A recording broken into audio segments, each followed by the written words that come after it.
Hello friends, good morning. இன்றைக்கு கொத்தவரங்காய் எப்படி பொரியல் பண்ணுறதுன்றதை நான் இந்த வீடியோவில் காட்ட போகிறேன். உங்கள் எல்லாருக்குமே தெரியும் இந்த ரெசிபி எப்படி செய்யறதுன்னு. இந்த ரெசிபி நம்ம செய்யும்போது ரொம்ப சிம்பிளாகவும் செய்யலாம், ரொம்ப குறுகின நேரத்துலையும் செஞ்சு முடிக்கலாம். ரொம்ப ஈஸி. இதுக்கு ஒன்றும் இல்லை, கொத்தவரங்காய் தாளிக்கிறதுக்கு கொஞ்சம் சீரகம் பாருங்கள், சீரகம், கருவேப்பிலை அண்ட் உப்பு போதும். தாளிக்கிறதுக்கு கருவேப்பிலையும் சீரகம் மட்டும் போதும். அடுத்தது கொத்தவரங்காய் நறுக்கி வச்சுருக்கேன், கூட உப்பு போடணும். இப்போ பாருங்கள், கடாயில் கொஞ்சம் 2 ஸ்பூனு எண்ணெய் ஊற்றிட்டு நான் சீரகம் போட்டாச்சு. அடுத்தது கருவேப்பிலை போடுறேன். பாருங்கள், கருவேப்பிலை போடுறேன்.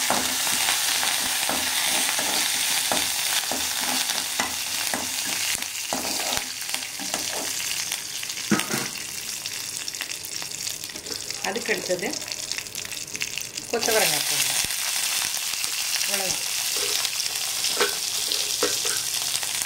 இதில் நம்ம செஞ்சு முடித்த பிறகு தேங்காய் போட்டாலும் போடலாம், அப்படி இல்லைன்னா அப்படியே கூட சாப்பிட்லாம். நம்முடைய பிரியம்தான்.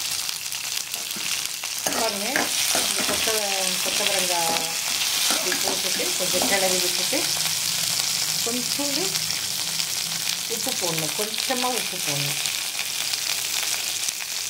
கொஞ்சம் உப்பு போட்டு அடுத்தது மஞ்சத்தூள் கொஞ்சம் போட்டுக்கணும். அவ்வளோதான்.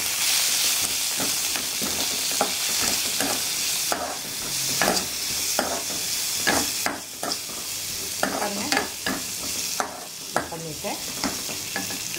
கொஞ்சமாக என்ன பண்ணணும்,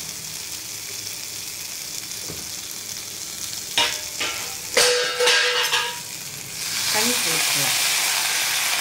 தண்ணி ஊற்றிட்டு இப்படி போட்டு மூடி வச்சிடணும். மூடிட்டு ஸ்டிம்மில் வச்சு மூடிடணும். ஃப்ரெண்ட்ஸ், இங்கே பாருங்கள், இந்த கொத்தவரங்காய் எப்போதும் வெந்துட்டா கூட என்ன பண்ணணும், இது அப்படியே புடச்சிக்கின்னு இருக்கும். நாம் என்ன செய்யணும், இந்த பாருங்கள் புடச்சிட்டு இருக்கு இல்லையா இந்த கொத்தவரங்காய்.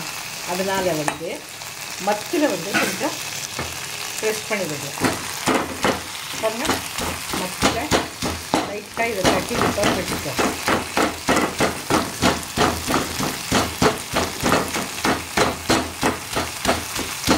தட்டி விட்டோம்னா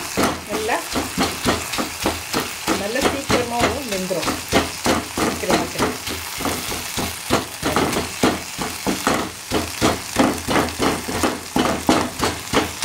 இந்த கொத்தவரங்காய்க்கு மட்டும் இப்படி தான் நம்ம தட்டி விட்டு வேக வைக்கணும்.